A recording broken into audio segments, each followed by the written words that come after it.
Hello, everyone. I'm Cliff Godiner, one of the co-chairs of Thompson Coburn's Human Resources Practice Group, and I want to thank you for attending today's webinar on current labor and employment and employee benefits issues. This is the second of 4 webinars that we'll be presenting. I should note that we are all awaiting the issuance of OSHA's emergency temporary standard that is apparently going to require vaccination or testing of employees for employers who have more than 100 employees. When that does issue, we're either going to add a 5th session to this series or we'll add that topic to one of the already scheduled events. So please watch your email for that. Before we begin today, we wanted to cover a few housekeeping items. First, if you have any questions during the webcast, you can submit them through the Q&A widget at the bottom of your screen. We'll try to answer those during this webinar, but if a fuller answer is needed or we run out of time, we'll answer that later via email. Copy of today's slide deck is available in the resource widget, and we encourage you to download any resources or links that you may find useful. You can also find additional answers to some common technical issues located in the Help widget at the bottom of your screen. This webinar is CLE accredited in California and Illinois for 1 hour of general credit. In Missouri, it's approved for 1.2 hours of general credit. New York, transitional and non-transitional, 1 hour of area of professional practice credit. In Texas, 1 hour of general credit is pending. Webinar is also approved for 1 hour of SHRM credit, and we have 1 hour of HRCI credit pending. We award CLE based on attendance for the full 60 minutes. Due to changes in jurisdictional requirements, you'll notice we're no longer using automated pop-up attendance checks. Instead, we'll be displaying secret words on 2 multiple choice polls during the webinar. You'll be required to select today's secret word from the multiple choice list. Please respond to those polls to demonstrate your continued engagement and to earn your full CLE credit. We value your opinions. We appreciate your participation in this course. Thank you for attending. Today's topic is work from home issues. We're going to really cover 3 aspects of this. First, I'm going to talk to you about what we expect to see in the post-pandemic world about work from home as a reasonable accommodation under the ADA. Amy Oslica will then address the work from home topic, looking specifically at people who can't, don't want to get the COVID vaccine, and employer obligations in that scenario. And finally, Hannah Lustman-Rodriguez and Zoe Spector will be addressing some of the gotchas that can come up when you have people work from home. We're going to be focusing a lot on concerns that maybe we didn't think of right away, but that have really kind of come to the forefront during the pandemic. So that's our agenda for today, and without further ado, I will jump into my discussion of work from home as a reasonable accommodation under the ADA, given the explosion of work from home during the pandemic. To set the table for everybody, we all know that the ADA requires reasonable accommodations for employees with disabilities. And the rule is, of course, that employers have to make these accommodations in order to permit the employee to perform the essential functions of his or her job. If there is such a reasonable accommodation, it has to be made unless it would cause the employer an undue hardship. And so when the ADA was enacted, one of the questions that jumped to mind is, do we have to let people do work from home? Quarter century ago, that was the question. EEOC's position on this was kind of interesting, because they looked at it and said, now wait a minute, an essential job function, when you hear that term, is what an employee does at work. It is not where an employee does the work. So put a different way, if you can get your work done at home, then being in the office is not essential. And of course, that means that an employer that wants to say that being at work on a regular basis is an essential job function would be incorrect under that view of things. And logically, that means work from home is a potential reasonable accommodation. In 2003, EEOC came out with some guidance that made it clear that this applied regardless of what your policy was about work from home for others, for people who aren't disabled. You can see the top bullet point. They said, changing the location where somebody works may be a reasonable accommodation even if you don't let other people telework, the term we were using at the time. And in the second bullet point, you'll see they went even further and said, well, and if you let some people work from home under a policy, you may have to make exceptions to that policy to waive eligibility requirements. So for instance, if you said, we only let people work from home if their home is located more than 50 miles from one of our offices, you may have to make an exception to that policy, said EEOC, for someone with a disability. Well, I have to tell you, when this came out 25, 30 years ago, the EEOC's policy and then this guidance, it greatly concerned me. And I remember having a particular client who had a clerical employee who wanted to work from home. And he and I discussed it, and we both thought that this was a horrible idea. And I ask you to please put yourself back in the early 2000s when you think about that. Our thought was, well, we got no idea when this person's working. We have no idea what kind of job they're doing. There's no supervisor to watch them work. That sounds like not a reasonable accommodation. And that was the thought process that we had. And so we set about to try to take that position in spite of EEOC's guidance and what they were saying. And frankly, for a quarter century, it worked pretty well. Courts really proved to be skeptical of this idea that working from home was a reasonable accommodation in a lot of cases. And this quote from the Seventh Circuit in Chicago is just kind of typical of the way courts approached it. That first sentence is pretty categorical. You're not required to let somebody work at home by themselves without a supervisor, except, if you look at the second sentence, in a very extraordinary case, a very extraordinary case. And that really was the law. A couple more quotes that I kind of like from some of the earlier cases.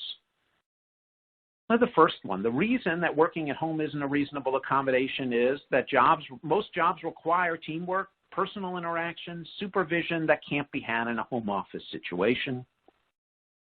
Or the second one that said except in the unusual case. So there's another unusual versus very exceptional. There's two different ways to say the same thing. An employee who doesn't come to work cannot perform any of his job functions, essential or otherwise. And that was exactly the point that this client I'm referring to and I were trying to make, and exactly the one that we prevailed in over the course of time. And really, this went pretty undisputed in the courts, not entirely, but pretty much, except for in 2014, we had this interesting little scare, the Ford Motor Company case. A Sixth Circuit panel had voted 2-1 in a case where the EEOC had sued Ford over whether somebody who bought and sold steel that Ford contractors then used to create parts for cars could work from home. And this person said, I'd like to work from home for up to 4 days a week. And I understand that I'll come to the office. Sometimes it'll be necessary. I'll decide when I have to come to the office, and I'll be in on those days. And looking at the version of technology that existed in 2014, so that included email, it included some early video conferencing platforms, but nothing like Zoom, nothing like Microsoft Teams.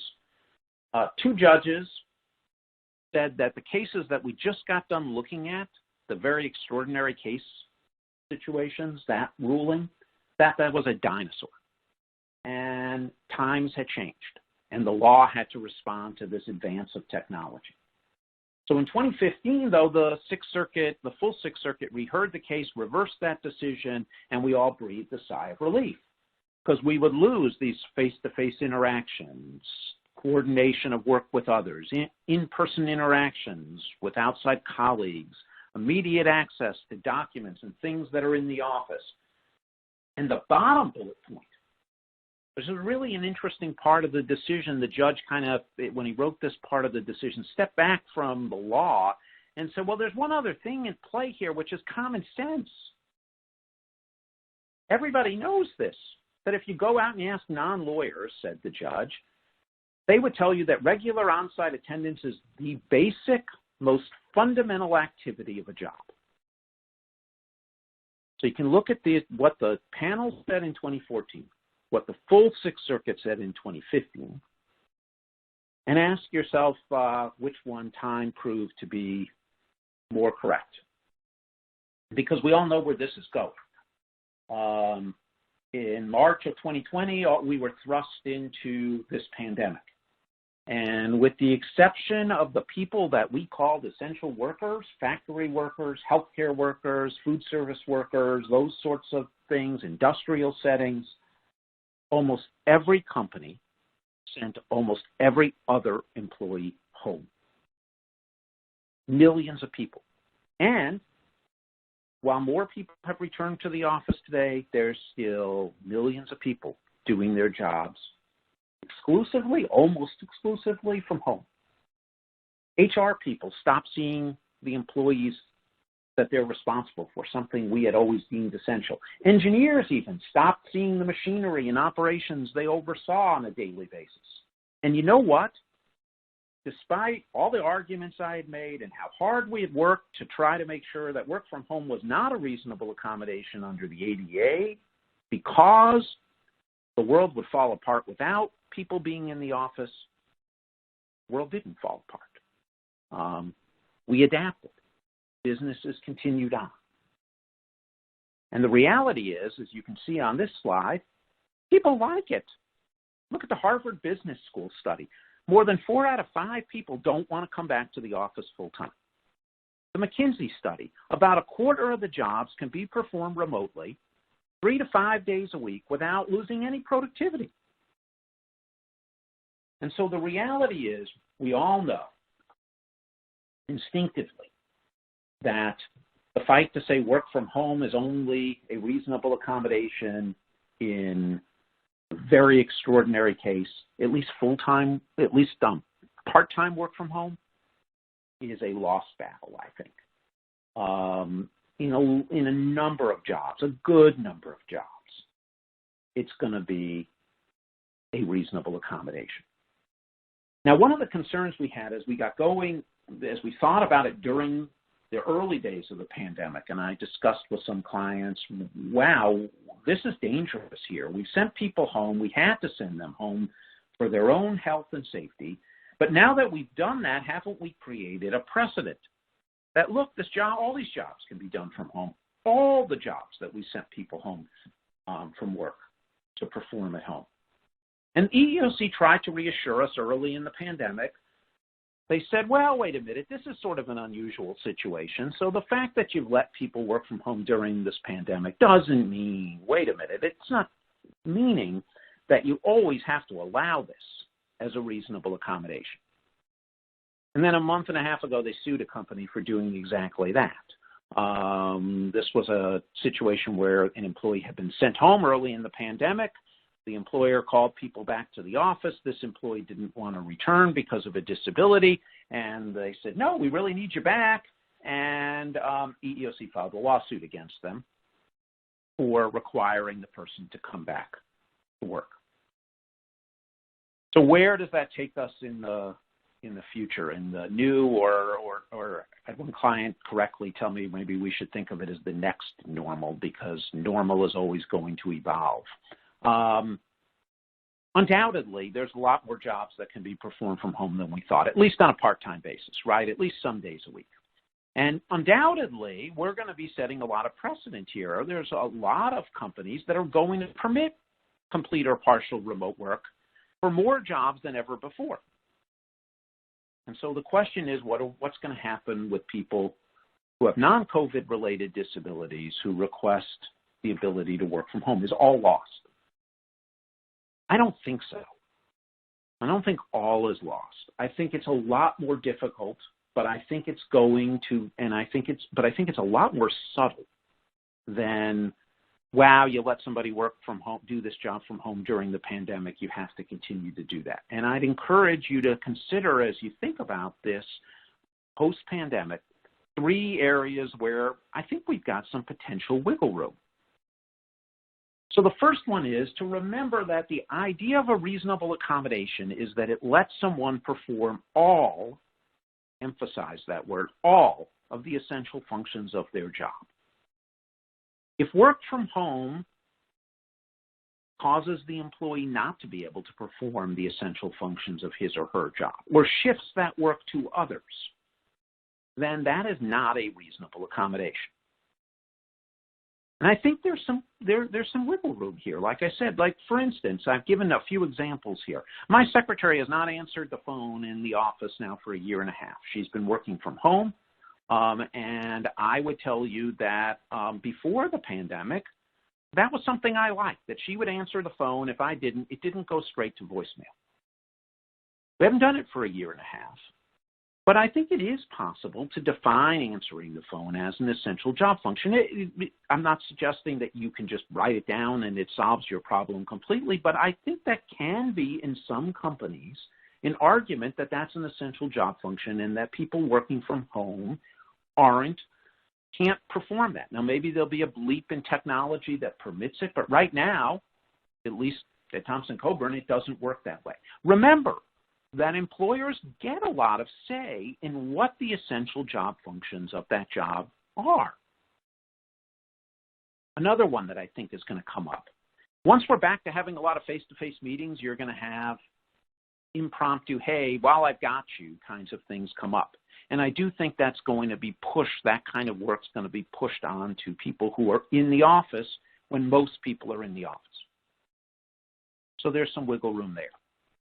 And maybe HR professionals, especially in factory settings, really do need to walk the floor, not just be available by appointment. So there's some wiggle room on what the essential job functions are.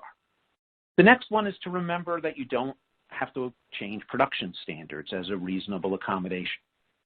If work from home makes it impossible to meet a legitimate production standard for a job, it's not a reasonable accommodation to make an exception. And I've given one possible example there where here's the production standard. We expect this production line to be moving X% of the time. If you try it from home and the person can't do it, that doesn't sound like a reasonable accommodation to me. And finally, don't forget this one. The employee doesn't get his or her choice of accommodation. If there's more than one effective accommodation, the employer can choose from among them. So in one pre-pandemic case, an employee wanted to work from home to minimize distractions due to a disability that made it difficult for them to concentrate. The employer gave the employee a conference room to work in, and the employee met the job's production standards. And the court said, well, then you don't get to work at home. You can work in the conference room. So look at other effective accommodations that work. I've got a list here of some suggestions to think about as you move forward and you consider these issues in the post-pandemic world. I'll go through them quickly. First, the job description is one of the best things you can have to show what job functions are essential. Go back, look at yours. If you want people in the office, make sure that the essential job functions that they have to perform at work in the office are listed there, or else you're going to have a tough time telling somebody, no, this really is essential, but we left it off the job description. Make sure that your work from home policy stresses that you can tell people when they need to come to the office. The pre-pandemic cases were rough, and I think this will continue to be true, on employees who say, I'll come when I feel like it. I'll come when I feel like I can. That's going to be a difficult position for employees to take. Consider having in there, in your policy, that hey, if you've got performance problems or time management issues, or if you're new in the job, we're going to limit your work from home opportunities. It's not bulletproof. As we saw earlier, EEOC takes the view that you may have to modify your policies, but it sure helps, and I think those are reasonable things. Accommodate people early in the process. Look, rarely has work from home been the first accommodation people request, and employers get in trouble if they haven't granted accommodations early on in the process. Somebody asks you for lesser accommodations, work with them through that interactive process. We've talked about exploring alternative accommodations, and like I said, I think partial work from home is the wave of the future. I'm not sure there's going to be a ton of jobs where complete work from home is required, and I think you can try partial. And finally, don't set bad precedent. If you let people work from home for non-disability related reasons in a particular job, it's going to be difficult to deny that as a reasonable accommodation for people with disabilities. So those are my suggestions and my thoughts. I'm going to turn now to today's secret word. First secret word is sunny. And as you can see, you can select on your screen the word sunny from among the options there. We'll leave this up for a couple seconds, and then my colleague Amy Oslica will take over.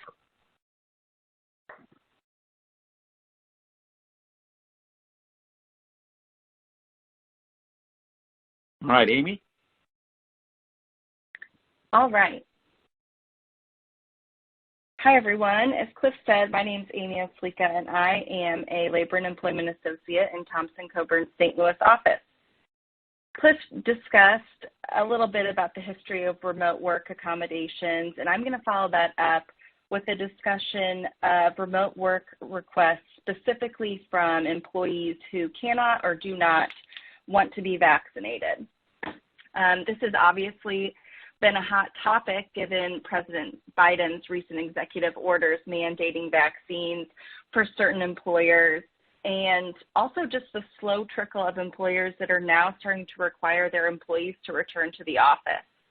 If you attended our October 13th webinar, you are now well-versed in President Biden's path out of the pandemic COVID-19 action plan.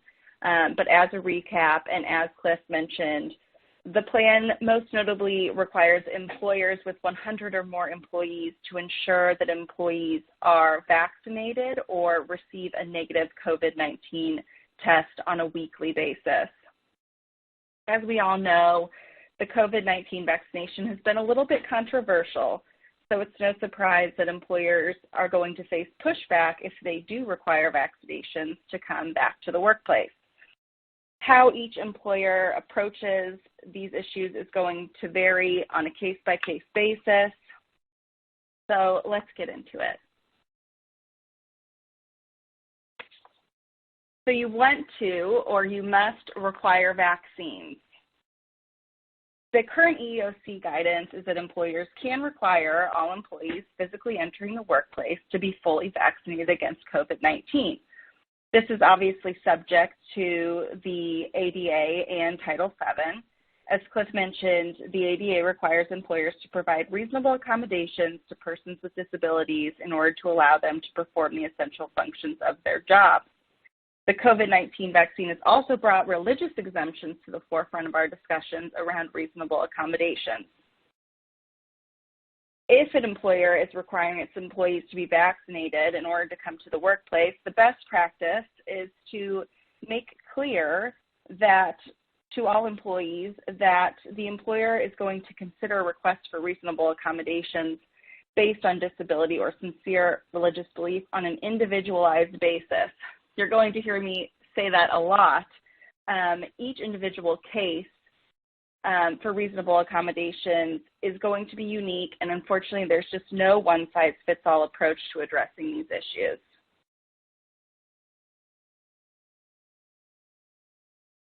So you've let all of your employees know that you'll consider requests for accommodation on an individual basis, and an employee comes to you and says that they don't want to get vaccinated and they want to work remotely.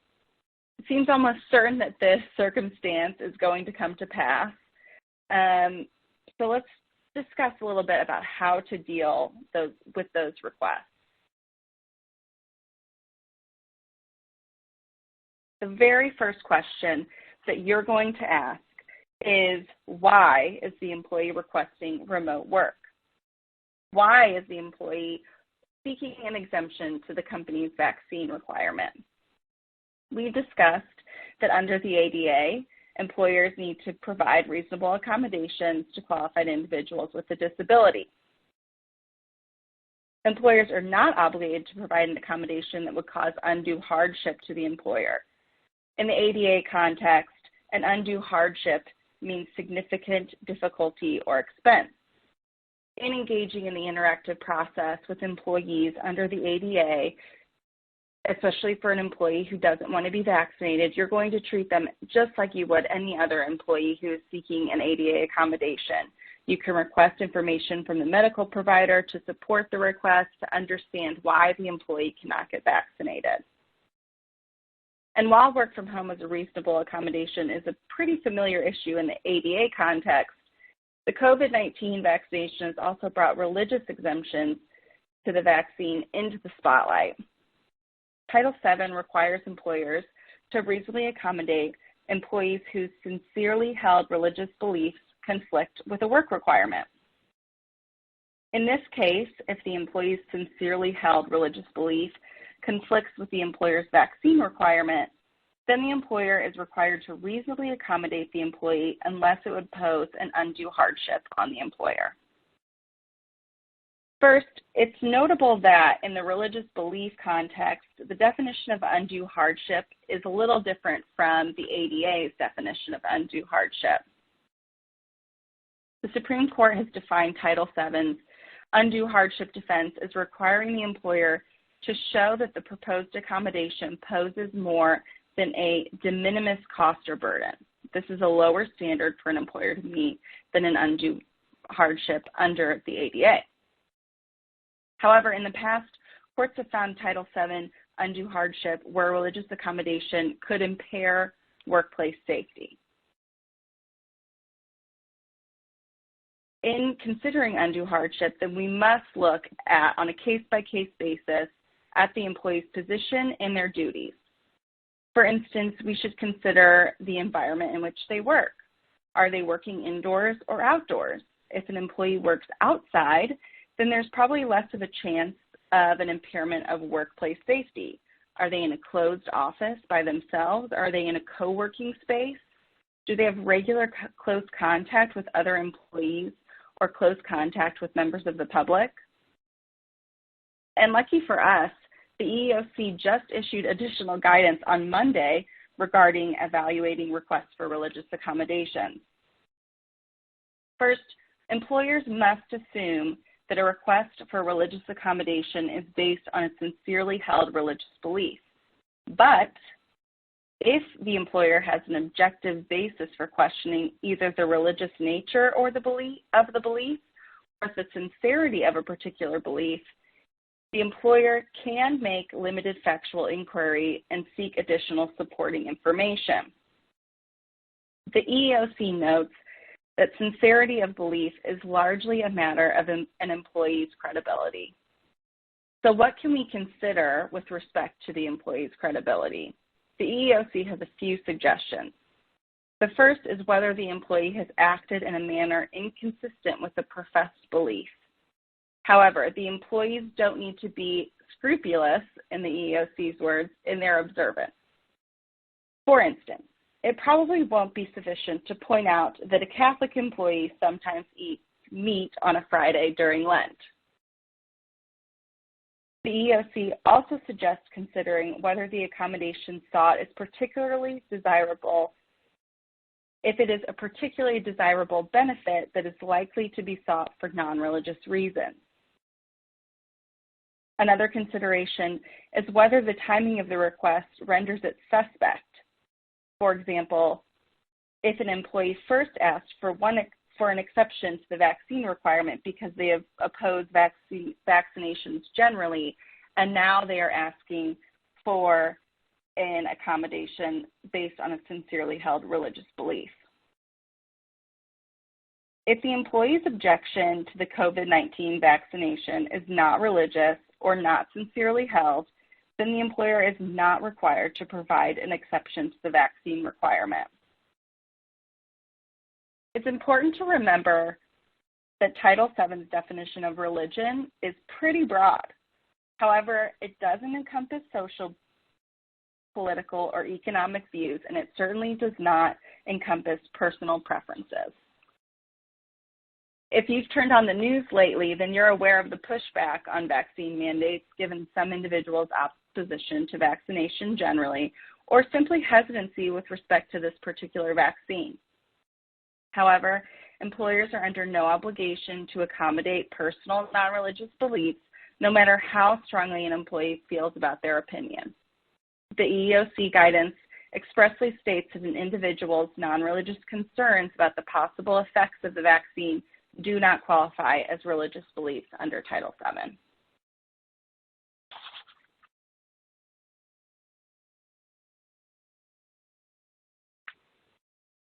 Is remote work always going to be a reasonable accommodation? As Cliff discussed, there's no obligation to adopt an employee's preferred or requested accommodation, so we're always looking at the essential functions of the job. It's really going to depend on whether remote work is going to be a reasonable accommodation for an employee who will not be vaccinated. It's an easy question for an employee who works on a manufacturing line building widgets and can't perform their job duties outside of the workplace. However, as Cliff discussed, it's a much more difficult question for employees like administrative assistants, attorneys, or human resources professionals.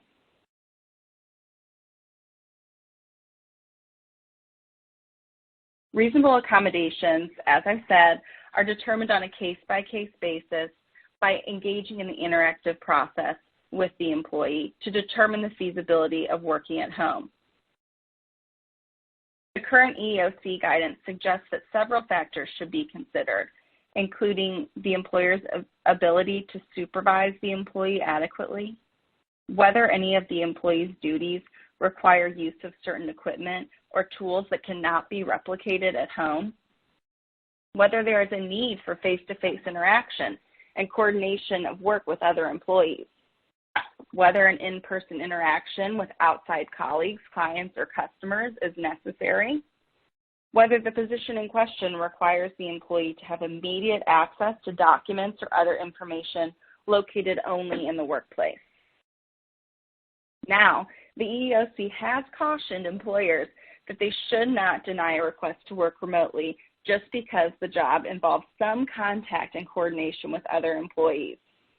We now know that employees can use other modes of communication like telephones and email, and our favorite pandemic phenomenon, Zoom.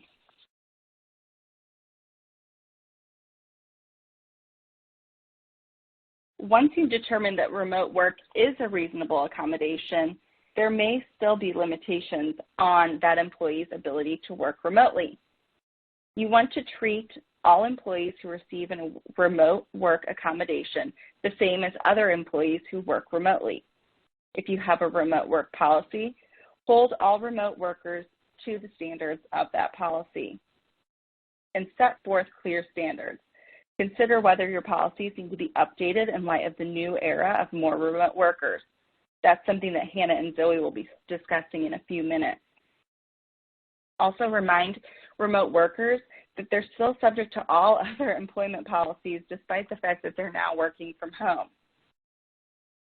And this may be difficult to imagine now, but consider a future in which the risk of COVID-19 is significantly lowered for even those employees who can't get vaccinated. At that point, it might be time to reconsider whether the remote work accommodation is still necessary and re-engage in discussions with the employee about the ongoing need for an accommodation.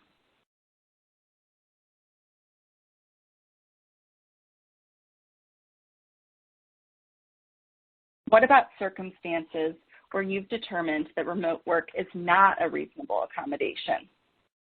If you've determined that the employee cannot perform essential functions of their job remotely, how can you otherwise reasonably accommodate the employee? You're going to be looking at our tried and true COVID-19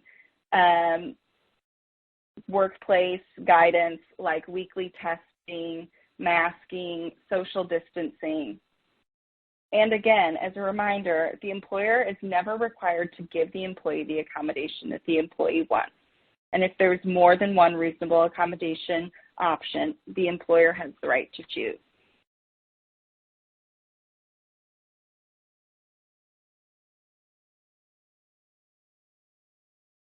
There's been a push in some states to prohibit discrimination based upon vaccine status, which is a little bit of a wrench in our discussion up to this point. In Montana, the legislature amended its Human Rights Act to prohibit employers from discriminating against an employee based on vaccination status or possession of an immunity passport. This factors into how you're going to treat employees who will not get vaccinated, even if it's only based on their own personal belief. For instance, under Montana law, an employer cannot require an employee to wear a mask just because they are not vaccinated. However, employers can still require all employees to wear a mask, so long as it allows for reasonable accommodations. Under the amendments to the MHRA, employees can pursue claims for discrimination on the basis of vaccination status, just as they would pursue other claims for discrimination under the MHRA. Of course, there is a conflict between this law and President Biden's executive order. As of September 29, 2021, the Montana Department of Labor is advising that the law remains in effect as no OSHA rules or regulations for employers have been issued. As mentioned in our webinar on October 13th, Governor Abbott signed an executive order in Texas on October 11th purporting to prohibit employers from requiring an employee who objects to vaccination for any reason of personal conscience to receive a COVID-19 vaccine. Again, it's unclear on where this stands given the conflict between state and federal law on this issue, and we assume that we will get more guidance on this once OSHA's emergency temporary standards are published.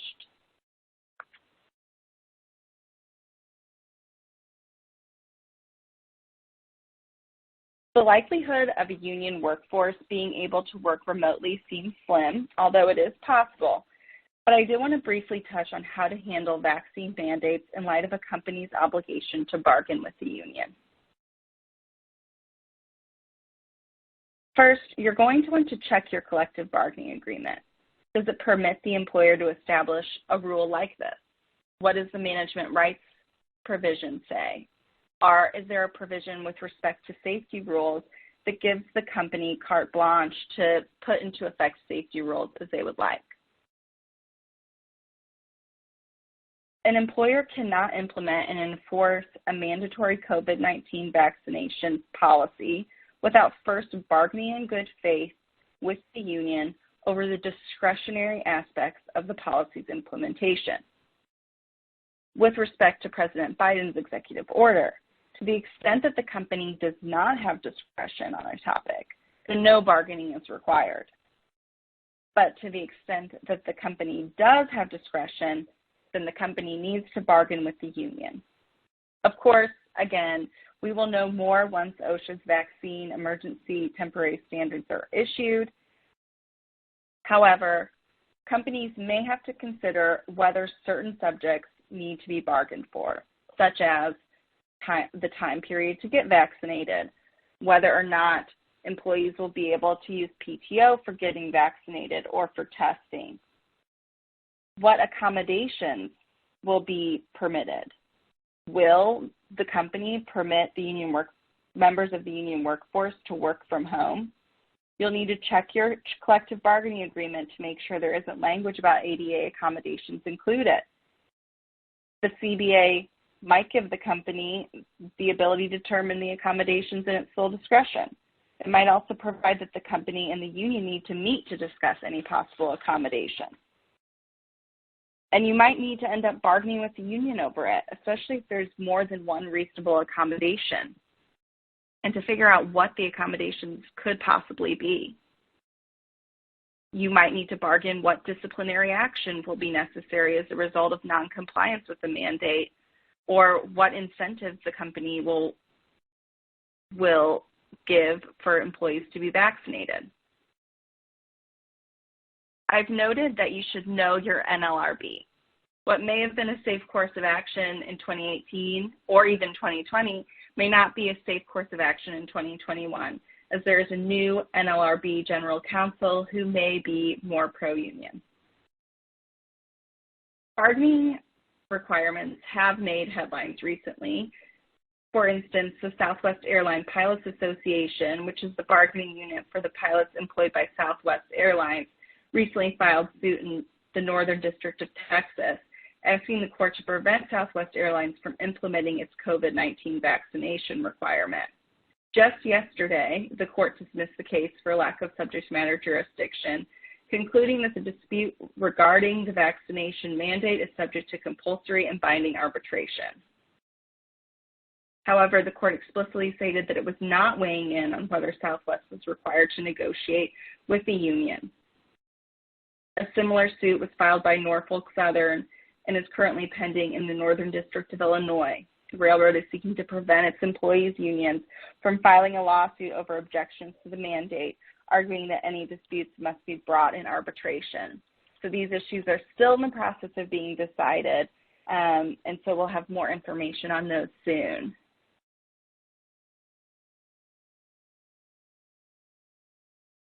Now I'm going to give you our second secret word, which is dog. Please select the secret word from the selections below. We'll give it a few minutes, and I'm going to turn it over to Zoe Spector and Hannah Lustman-Rodriguez.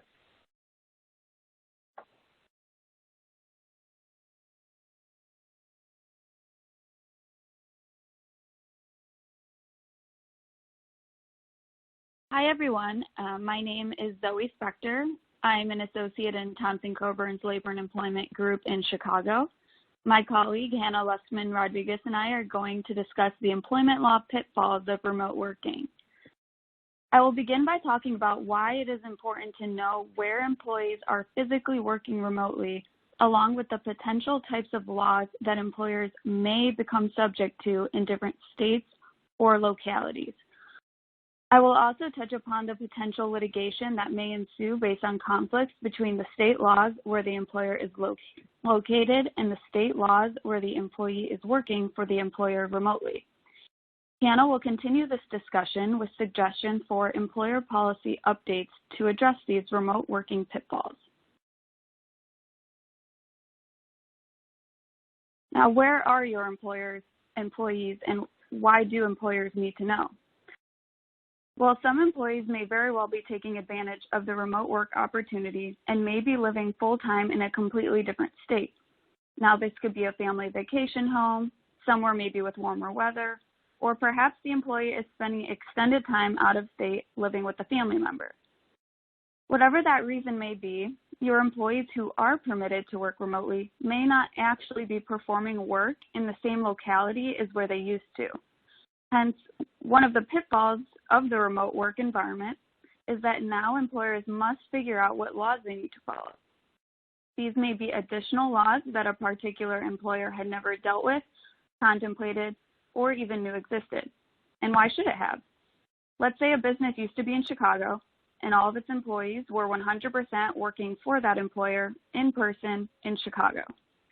That Chicago employer probably only dealt with employment laws at the federal level in the state of Illinois, ordinances in the city of Chicago and Cook County, and maybe in some instances, the laws of Chicago's bordering states, Indiana and Wisconsin. Now, however, that same Chicago company may allow most of its workforce, let's say, to work remotely, and therefore may have employees now living all over the country. As a result, that employer may need to keep track of different state rules and local rules on rest breaks, minimum wage laws, expense reimbursement laws, background check laws for applicants who apply to work remotely in another state, and paid sick leave laws and ordinances. Additionally, this may mean that an employee may be able to file a discrimination claim in a completely different jurisdiction as well. And those are just some examples. Let's take a warmer weather example. Let's say there's an employer from Northern Illinois who allowed its employees to work remotely, and some decided to move to sunny Arizona.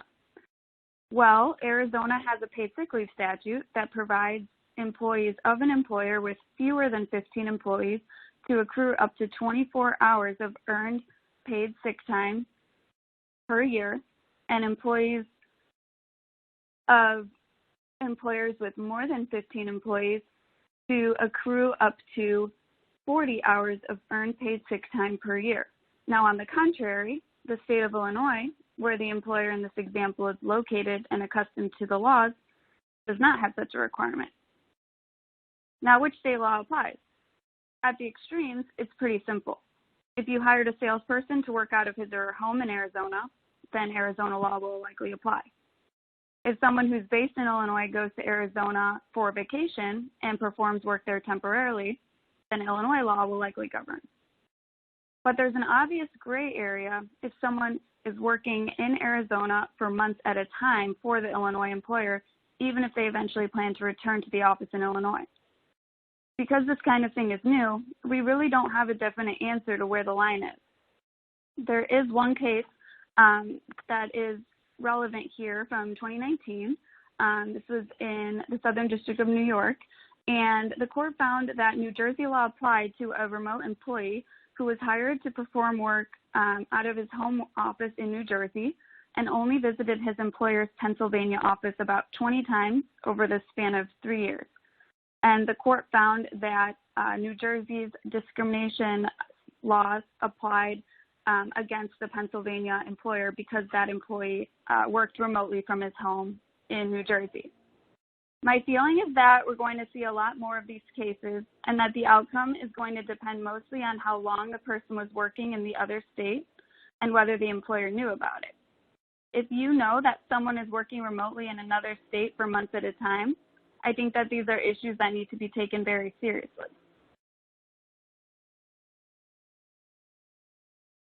Employers not only need to pay attention to different states that their employees may have moved to, but also the locality.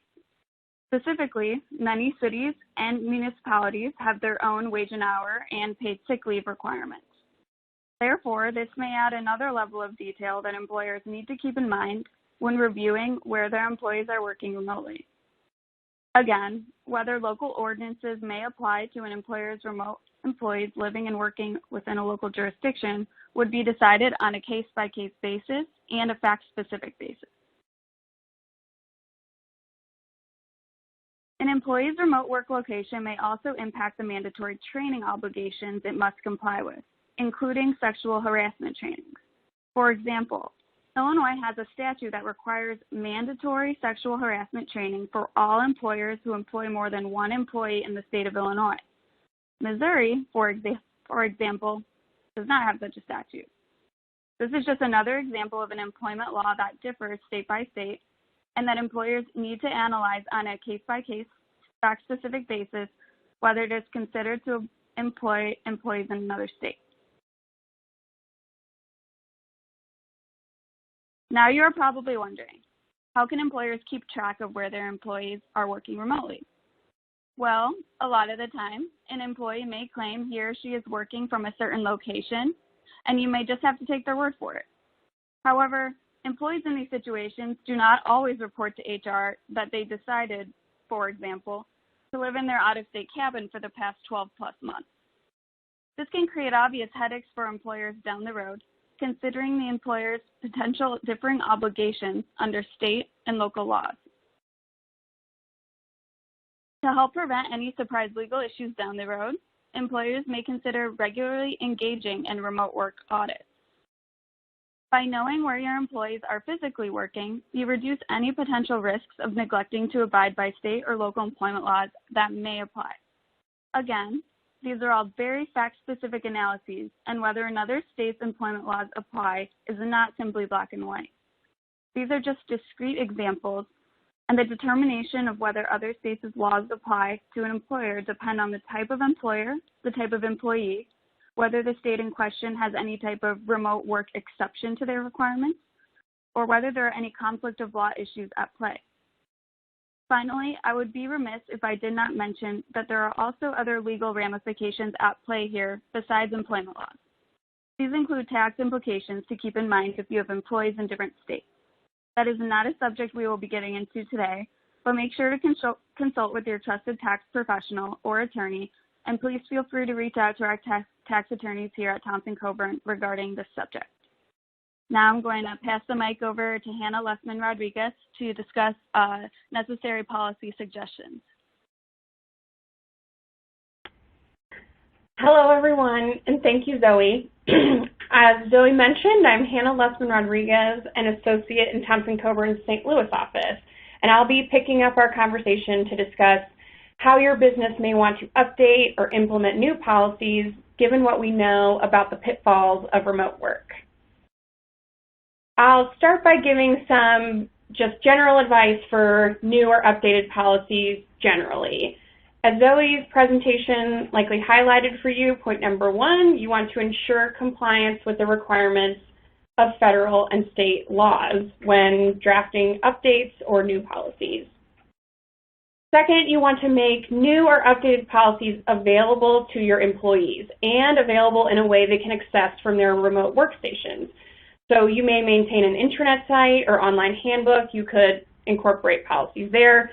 You want to be able to show not only that you have policies, but that they were shown to your employees and employees could access them. Third, you want to establish a clear reporting process as necessary under a policy, and I'll get into more details about that as we discuss specific examples of policies that may require updates now. And last, of course, we would encourage management and human resources to model compliance with any new policies. This could be shown both through individual behaviors as well as commitment to consistently enforcing policies across jobs and among all seniority levels. The first specific kind of policy I want to discuss updating is an anti-harassment policy, given what we know about what happens when employees work remotely. Of course, working remotely increases virtual communication, and think beyond email. As Cliff alluded to in the Ford Motor discussion, there could be many kinds of platforms your employees are using now that weren't contemplated when your anti-harassment policy was enacted. Are they using Slack, Skype, Microsoft Teams, Zoom or WebEx, or even the chat box within Zoom or WebEx? Unfortunately, the increase in virtual communication is coinciding with an increase in online harassment. Last year, the Pew Research Center found that 4 in 10 Americans reported experiencing online harassment. That's a marked increase from 4 years ago when only 14% of American adults reported the same. So, it's wise to incorporate language on virtual harassment into your existing anti-harassment policy. You will want to define prohibited behaviors and make clear that virtual harassment is forbidden just as harassment in any other form is. Your policy should also require employees to report cyberbullying to a supervisor or human resources. The best practice is also to provide an alternative if it is, in fact, the employee's supervisor engaging in this kind of virtual harassment or bullying. Make clear how employees can report to you if they are working remotely as well. So it used to be perhaps that human resources was just down the hall and an open door away. You might consider in a remote work environment to offer a secure phone line or online portal where employees can report to you instead. And lastly, as the Pew Research study reflects, unfortunately, virtual harassment is a worsening problem. So in the current environment, you might consider providing training on how to recognize online harassment and how to respond to it. Next, I want to discuss data and information security policies. So if your employees are working remotely, that likely means they're accessing company information or data from a location where you're unsure of how private or secure your data may be. So you will want a data, IT, or similar policy that specifically addresses requirements for remote work to lessen those privacy and security concerns. And we can recommend a policy that addresses several points. First, ideally, remote work would be done on an employer-provided device that's under the management of your IT team. But whether or not work is done on an employer-provided device, you'll want to put in place employee and security requirements for remotely accessing the company's information systems. So a couple points here could be prohibiting the use of public Wi-Fi networks when that's done, or discouraging it. You might also consider requiring the use of virtual personal networks, or VPNs in common parlance, for employees that are working remotely. Your policy should also address if and when employees can use their personal devices to do their work. And here you'll want to consider physical devices like phones, laptops, as well as virtual platforms like cloud accounts, Google Drive, Dropbox. And finally, this may not be something that immediately comes to mind, but still falls under data and information security. Consider compiling a list of company-approved collaboration platforms. You want to avoid employees creating unapproved or unmonitored, group chats where employer data or confidential information is discussed. If you create, distribution lists or approved platform lists from management, IT, human resources, you might be able to lessen incidents of employees inadvertently adding non-employees or personal friends to a discussion. I'm going to move on to discuss expense reimbursement. So some states require employers to reimburse employees for certain business expenses. Two of those states are Illinois and California, where Thompson Coburn has offices and where we have some audience members joining from today. The language of the expense reimbursement statutes state to state vary, but generally speaking, they require reasonable reimbursement of necessary expenses incurred in the scope of employment.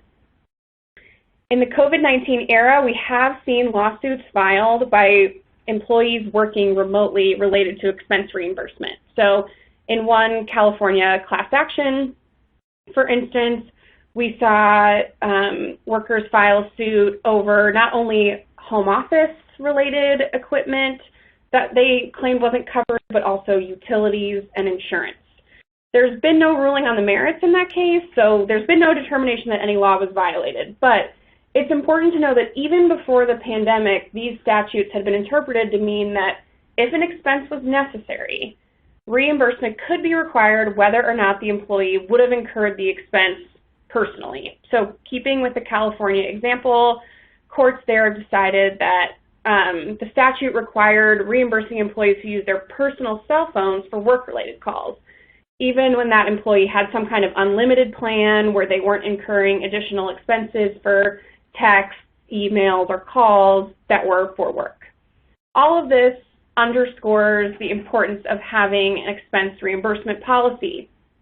So consider your employees and their job duties and the equipment necessary to perform those job duties. Define within a policy to set clear expectations about what will be reimbursed. Keep in mind that you have employees working from home that were previously on a job site, and they may have necessary home office expenses now that they didn't have before. The best practice for these policies will also include outlining, not only what expenses for certain items are authorized, but even what amounts will be paid out. And you will also want to define how employees can seek reimbursement. So what documentation do they need to provide to you? Is it a receipt, a credit card statement? How long do they have to submit expenses for reimbursement? And here I would highlight this is a particularly important area to check on state laws. Some put in minimum amounts of time that employees need to be provided to submit their expenses, and you'll want to be sure that you're providing at least that much time in your policy. And you will also want to include in the policy who the policies should be submitted to and who will review them. Very, very briefly, in the interest of time, and I know we have some questions, as Cliff mentioned and Amy talked about, we are awaiting OSHA's guidance on vaccine requirements for large employers with 100 or more employees. You may be in the process of drafting a COVID vaccine policy or implementing a new one, please consider that remote workers, it would be wise to address them in the policy. While we don't know what the new OSHA rule will say about large employers, we do know that under the federal contractor vaccine requirement, which is already active, that remote workers are not exempt from the vaccine requirement. So if that is a indication of things to come, it would be wise to keep thinking about your remote working employees. I know we are running very short on time, and some of this information has been covered in previous Thompson-Coburn webinars, but I wanted to provide a very, very brief reminder about some of the wage and hour complications you may be running into with remote workers. Of course, the FLSA and state equivalents still apply to your employees that are working remotely. That said, work performed remotely and work performed at the primary job site, you should be treating them as the same. This really underscores the importance of clear and consistent time tracking policies at your work site. Best practice is generally to require employees to enter their time and certify it before submitting. Particularly, it's just best to have, a screen perhaps where you say, okay, this is my hours, I'm certifying that this is correct before it gets turned over for payment. And it's, of course, best to have consistent timekeeping procedures across job roles where that's possible. In the COVID-19 environment, you may be concerned about employees under a flexible work schedule. That has been addressed specifically by the Department of Labor in the COVID-19 environment. The classic pandemic example is an employee who works from home while also helping their child with remote learning or helping a high-risk family member with care. They may work 8 hours per day, but over a 14-hour period. The DOL has said in this scenario that the employer is responsible for paying the 8 hours actually worked, not the 14-hour total day in which that's accomplished. If you were at the TC webinar about a year ago, this is the same rule that was in place at that time. But we would encourage you to require employees working flexible schedules to submit them to you in advance. That not only clears up timekeeping issues, but also is a great practical tip just to make the overall flexible schedule less nebulous so you know when your employees will be available. So that is the end of our content for today, and I know we are up on our hour, but I believe are going to try to address some questions. Yeah, thank you. Thanks, Hannah. We're gonna, since we're 2 or 3 minutes over, what I'm going to do is just address the single most common question, and for the rest of you who submitted questions, you can look for an email from us. There are about 7 or 8 different versions of this question that got asked, which is, how long does somebody have to be working in a state to be subject to that state's employment laws versus the employment laws of the state in which they routinely went to work when everybody was going in the office? And the answer to that is, God, I wish we knew the answer to that question. So if there is nothing that says the answer.